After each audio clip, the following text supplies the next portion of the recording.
Operation సింధూలో భాగంగా తమ దేశ పౌరులను కూడా సురక్షితంగా తరలించినందుకు భారత ప్రభుత్వానికి శ్రీలంక కృతజ్ఞతలు తెలియజేసింది.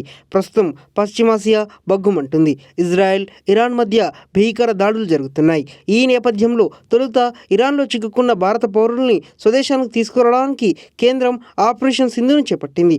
ఇప్పటి వరకు ఇరాన్లో చిక్కుకున్న 1100 మందికి పైగా పౌరుల్ని భారత్ స్వదేశానికి తీసుకొచ్చింది. ఇందులో ఎక్కువ మంది విద్యార్థులే. ఇదే సమయంలో తమ దేశ పౌరుల్ని కూడా తీసుకురావాలని నేపాల్, శ్రీలంక ప్రభుత్వాలు భారత ప్రభుత్వాన్ని కోరాయి.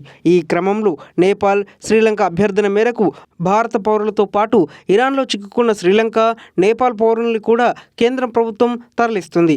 భారత ప్రభుత్వం మానవీయ చర్యకు శ్రీలంక కృతజ్ఞతలు తెలిపింది.